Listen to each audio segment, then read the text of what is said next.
everyone. Welcome to the 135th Mobile Public Affairs Detachment's podcast series, Away from Home. In this series, we're visiting Iowa National Guard veterans and their families to talk about their experiences as citizen soldiers.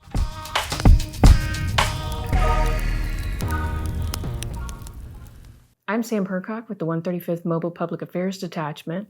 I'm here with Major Joseph Whalen and his wife, Alicia. We're going to talk about Major Whalen's experience in the Iowa National Guard. Well, how did you two meet? We grew up together. We grew up together. So we went to the same elementary school. He was in Boy Scouts with my brother. You had graduated. It was my senior year. And our friends all hung out together. So we just started hanging out. I distinctly remember you coming to my graduation party. And my mom had all the photos of all the dances and different things that I'd gone to. And she saw all the photos and she's like, oh. He was the ladies' man. Well, you should take me to a dance. So I was like, all right. Next year, let's do it. We just started hanging out more, and the more we got to know each other, I remember the thought was, wow, I could be friends with him for a long time. Like, we have a lot of the same values and beliefs, and he just was a fun guy. So everybody liked him, and I liked the fact that everybody liked him because it made me feel good about liking him. Yeah. So what was your feeling when you, first of all, I guess when he told you he was thinking about joining? You know, I'd always kind of told myself I didn't want to marry a military man. I think it was after he got done with basic training, he just had a different air about him. Like, he just was more confident. He seemed like he had more purpose. This was just a solid base for him to kind of go off of. And I could just tell that in his demeanor and how he talked and conducted himself after that. So once I saw that, I became I still am very proud to be married to him and to be on this journey in life with him. While you were getting ready for your deployment and this extended time away, what sort of things did you do to prepare for your family and for yourself? I think more of the preparation was for you, honestly. I was just making sure to stay in good physical condition and spend as much quality time as we could, honestly. At that point, it was just Alicia and I. A lot of my focus instantly went to completing school, getting a job, because we knew we wanted to live in Cedar Falls. So that deployment definitely was an emotional one for me. Because there was a lot of loss in the unit that time. I think it really made it real for me, having him gone, not knowing what's going on. And the phone tree was my lifeline. Every time they would call, they would give as much information as they could. But that's how I would know that he was okay. I remember basically not being able to function for a week after one of the first incidents, and it really shook me. But thankfully, we had a good friend who had known some of the guys, and he came up and spent time with me and helped me kind of process through those emotions. And but I couldn't talk to Joe. We couldn't talk. There was a blackout, and I think that was a really hard time for me. And again, like I said, it made it real. So to speak to that, the nature of our job at the time was, I think we went over not knowing exactly what we're going to do.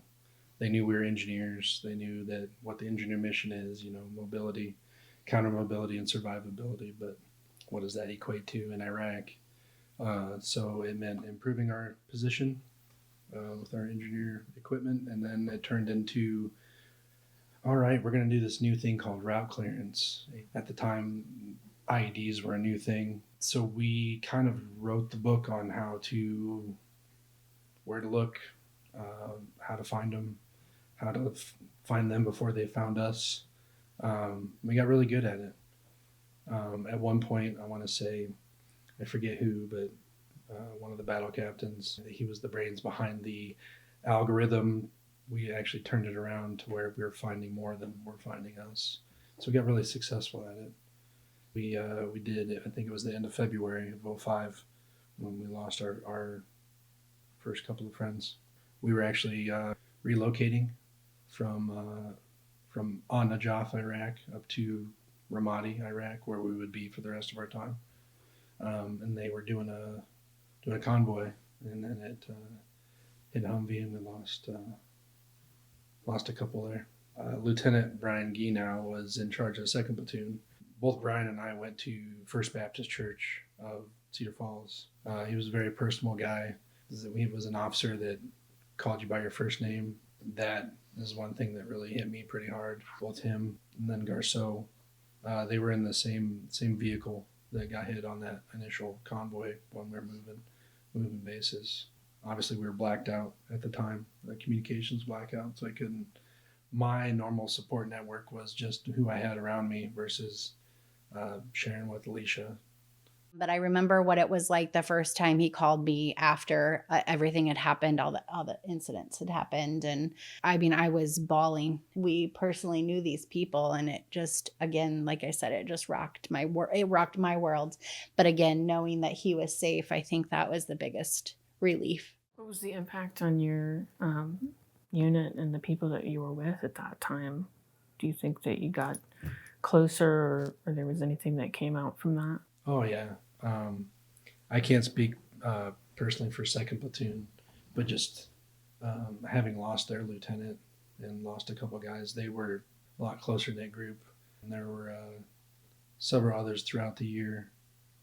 I actually commemorated them with some ink or some artwork so that I never forget them. I always look down and they're always right there with me. Well, thank you for bringing up them. I know that's a difficult memory and thing to talk about, so thank you for sharing that with me. Yeah, absolutely.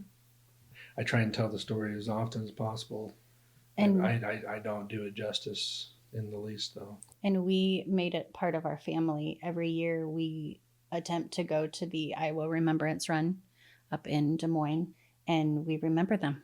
Coming off the very tough topic that we went to there, what kept up your spirits and your morale during that time? I would say lots of near beer, poker at nights, and cigars, and just the ability to still continue doing our job, and being thankful that we have each other, that we could lean on each other, and that we were alive. I was the platoon / company barber. I think I still have my sign somewhere on some old Iraqi driftwood or plywood. I mean, it's American plywood. That's why I came home. At Joe's barbershop, I'd always give him an in-brief. Hey, all right, if we receive contact or there's mortars or any kind of incoming, I'm going to go there. You need to pick your spot now in case we're interrupted in the middle of your haircut. But where we were positioned, I got most of the battalion walking past our building, our hooch, to where they would see the sign pop in. I remember for a long time gave free haircuts. I'm just like, man, I just enjoy it. I get to throw on some music. We get to talk. It wasn't like the hub for gossip or anything like that, but the guys that come by, talk, decompress, talk about the missions or what's going on. So I mean, that was positive. Just the other friendships and the other kinship that came out of that. But then having those good leaders is what kind of, in turn, once we did get back, drove me to become an officer and kind of continue my journey in the Guard. So they set the example, and you said, hey, that seems like something I want to do. Yeah, I'd seen both good and bad, so it was a matter of, if these are the guys that are out there blazing a path, I want to follow them and do just as good a job. What was it like for you finally getting to come home? And oh, it was awesome. Yeah, just being able to hear dismissed and just go give her hugs and kisses and just be back. Mm-hmm. I mean, we already knew we were home, we were safe, but we weren't complete until we were, with our families. And then what was it like when he came home? I don't even remember anything about the whole ceremony. I just remember running right to him, jumping in his arms. I was exhausted after that. I was just so tired, emotionally tired, but ready for him to be home. What was it like adjusting to being back in the civilian world? Can I share? Okay. Oh, okay. Well, the adjustment coming home, I think for me was at night. He would sleep and he'd like basically sleep talk or sleepwalk. I remember one night in particular, he got up and he was trying to protect somebody. I just remember him being so adamant, standing up out of bed, wanting to help or trying to protect something. And I was like, no, honey, you're sleepwalking. You need to go back to sleep. And then he finally gave in and went back to bed. Mine was when I was driving her car and I was pulling out of our apartment complex and pulling out onto the first like actual city street. She's like, whoa, you pulled right out in front of that guy. What guy? I'm not looking for anybody else. Our MO in Iraq was at the time in 2004, we own the roads. No one else should be messing with us. No one else should be near our convoy. And I was like, oh, man. And then somebody, I think it was maybe on that same trip or another trip, we're driving and somebody cut me off. And I handed her like a half full soda bottle. I was like, here, get up in the sunroof, chuck this at that guy. like old habits died hard because we'd use our escalational force to take care of any threats that might come near our convoy or towards our unit, but it would be, a flashlight, a flashbang, grenade, hey, here's your warning, get away. And here I am handing her a bottle of soda saying, hey, get him. Oh, man. I think the other thing too was, we had just moved into a new apartment right before he left.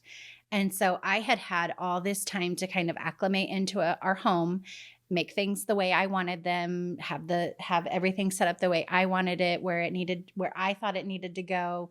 I had gotten a job, so I'd met new friends. I'd had different experiences. And so having him come back into that was an adjustment for him to learn, okay, here's where these things are. And then maybe he didn't want them that way. So then he'd go and change it. And we maybe would have an argument about where the spoons were, who knows.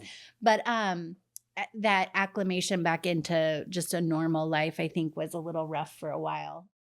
One thing that didn't change was, though, I left her with paying the bills. Oh, yeah. I honestly, I don't think we've changed that in the 20 years since. Whether it's a comfort thing, whether it's hey, I know if and when I have to go anywhere else again, it's taken care of. Mm-hmm. You've had other deployments since that first one. Correct. What are some of the biggest changes that you've seen across the years in terms of on the military side, what it's like to be deployed, and then also in your family? So I guess since then, deployed again to Afghanistan, this time rather than an E4 team leader as a lieutenant, so a platoon leader. Before I was responsible for myself and 4 dudes. Now it's 28 and then maybe more sometimes with whoever's coming along with us. So that was different. Train up has been different. Like I said, it's a lot more streamlined. It was different that second time around too, because I had a brand new baby girl. Claire, our oldest, was 6 months at the time when I deployed. Mm-hmm. Got to miss the good parts. And I still saw the walking and the talking and everything, but it was like remote. It wasn't the same. It was hard because I knew he was missing out on so much with her, but I did my best to just send pictures and, update him on all of the things so that he didn't feel like he was missing that information. He was able to still hear about it, just not first person. At that time, we had been living in Cedar Falls for a while. We really had established a good church family. We were in small groups with other people. I had a good support system for, being a young mom. You talked about the family readiness group in the beginning there. Do you think you still kept with that support? Or? Yes. I mean, I'm really thankful for those groups because I think, when you have a loved one deploy, you're kind of like, okay, now who else knows what I'm going through? And you have a whole group of people right there ready to listen if you need something. I'd say for me too, I knew what I was kind of getting into as far as the train up and just basically trying my best to take care of them because I'd been through it at their level before. And then, having that system at home being established, like having a good church family made all the difference in the world. Having those people that I knew were looking out for Alicia and looking out for Claire, was pretty big. And like he said, he kind of felt like he knew more this time around. The same thing, like I knew, okay, here are the things that I need to have in place in order for me to get through this. Like I need to have a countdown. We need to, have communication, being open and honest with one another. If we're feeling certain ways, we're just made sure that we shared those emotions with each other, because, I think if you hold stuff back, it just sets the precedent that you're not able to, be honest with one another. So I think I was a lot more honest with you this time around. Yeah. Now, granted, we had a couple of incidents during the during the Afghan deployment, but we didn't lose anybody, so that was a stark difference. We did a lot of area security, a lot of mentoring of the Afghan police and the Afghan army. A couple of our platoons went out and did the same type of route clearance mission, which is a lot more perilous in Afghanistan due to the mountainous roads and whatnot. And the transition back home was, I want to say, different. Having Claire and having to learn how to kind of fit into what they already had going on was definitely different. I think through all of the deployments, I think something that I've learned about myself is that I'm one who will plan. Like if I can have a plan, I can get through it. It's every month. It's every drill. It's every training. It happens. It's not just a deployment that does it. It's the weekend. It's the 2 days he's gone that he'll come home, and now we get back into, okay, Dad's home. Now we do the things with Dad. So is there anything else that you want to speak to, or something that you would want the listeners to know about yourselves, both of you? I guess I thought about a few things. So when I came back from Afghanistan, I had already finished my degrees.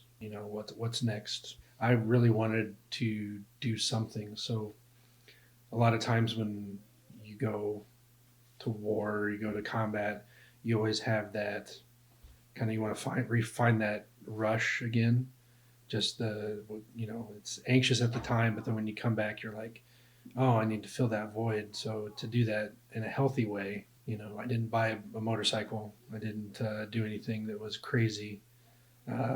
I did. You did? Oh, hey, it totally your thing. That works great, but it just wasn't my thing. So I wanted to find something that I could do that would still give me that challenge, that I could pour back into my community. So I actually tried my hand at being a firefighter. Since then, and even when we moved to Mount Pleasant now, that's been huge for us, is getting involved in the community, whether where Alicia works in the school system, just being able to get to know other people in the community, but then also just be able to pour in and do what I can and still serve local. Not that the Iowa Guard isn't serving local enough as it is, but just being able to contribute to where we're at in a healthy fashion. Giving back to communities that helped you get through hard times. Exactly. Mm-hmm. Yeah. Exactly. Yeah.